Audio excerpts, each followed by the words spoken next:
I've managed to feather in the edge of this board reasonably well. There's still a small step here, but I think I might use some filler on that. So down here you can see I've managed to feather the board, the GRP and the filler. So there's a little bit of a step there, but again I think I might just use a bit of filler to go all the way around. I have to cut this away, probably using some sort of saw, because I can't get the sander in to feather it properly. Same up this level here, but otherwise it's going well. The 1186 filler has had a couple of days to go off, so the plan for today is just to smooth it out a bit more. Hopefully that shouldn't take too long. That's now the patches feathered in and smooth enough. That's the starboard one. I'll cross over the same on the port side.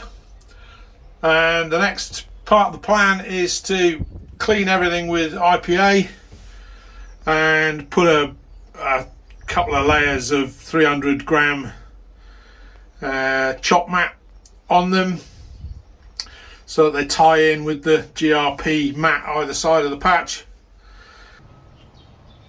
The next process is to cut out the actual chop mat. Now I'm going to be inside a enclosed space, so I want to do as much of this as possible beforehand.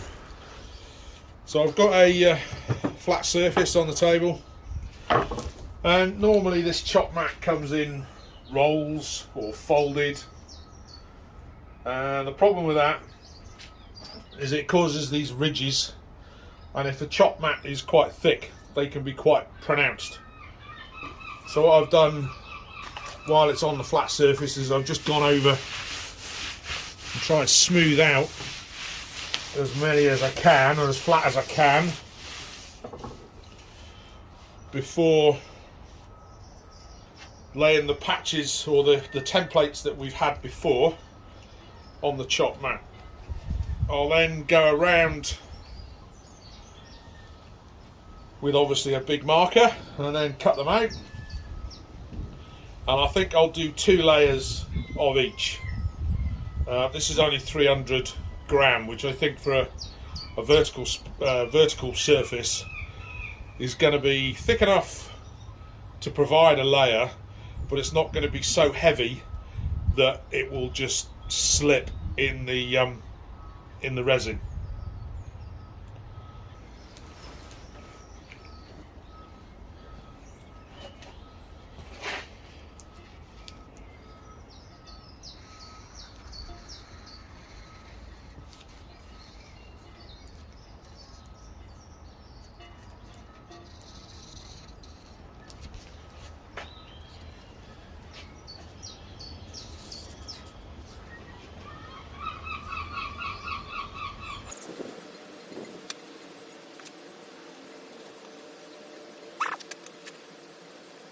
Some fairly tough DIY shears. These are made by C-Jet Tool.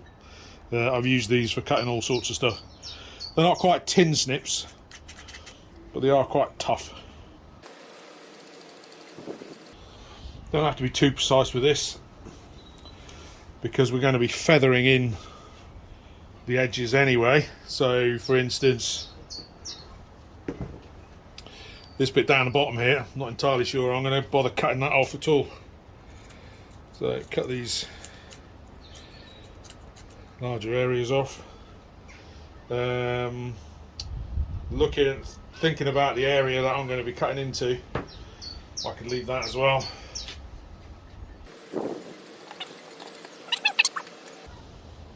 Now it must be noted that these lines, they will appear in the through the resin, so you will see this, but I'm planning on covering this in a flow coat, an opaque flow coat, so that's going to be fine.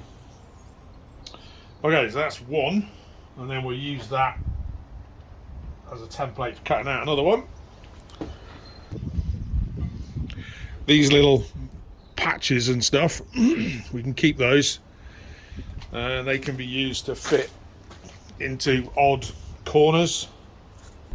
As I'm going to be working in a confined space and I don't want to be getting in and out all the time, I've made myself a little equipment bucket, measuring syringe for the hardener, measuring cups for the resin, hardener obviously,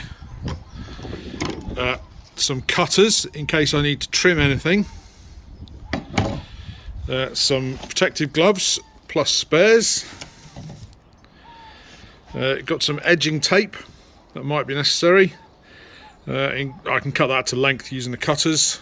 I'm going to be doing a different technique today that I've heard about, which is once the resin is mixed in the measuring cup, it starts to heat up obviously, and that means it's going to go off. So what I've been told is that if you then pour it into a 4-inch paint tray, then it doesn't heat up as much because you haven't got such a condensed mass. So spread it out and then use a 4-inch foam roller to spread on the resin. And I think on a vertical surface that's going to work a little better than a brush anyway. I mean, it does mean you're probably going to end up with a foam roller full of resin, so you're going to lose a bit for that, but we're going to give it a go anyway. And then once we've got the chop mat on, we've got these what are called hole busters, I think they're called.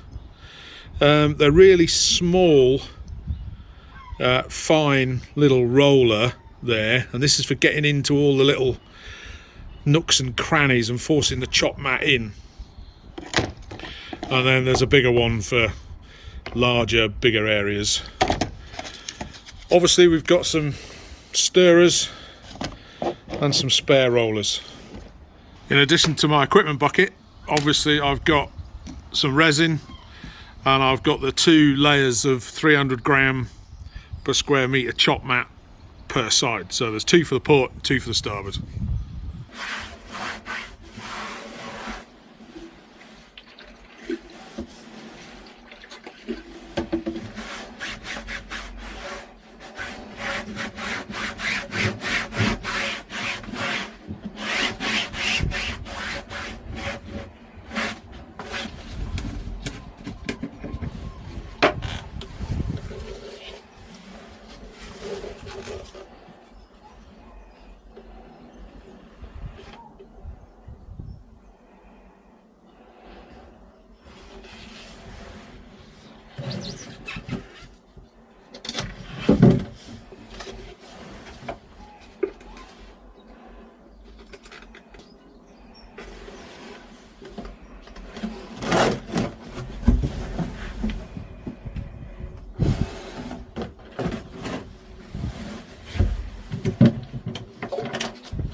Right, I think that's it.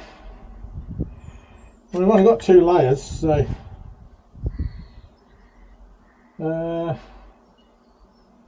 so the chop matte resin has gone off, and it's looking pretty good actually. Sounds pretty solid. So overall, a good fix.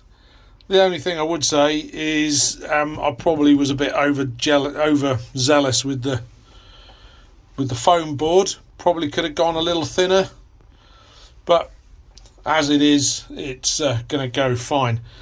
It needs now a little bit of sanding over before I put the flow coat on, but that's not going to be for a little while yet, because what I've got to do at the front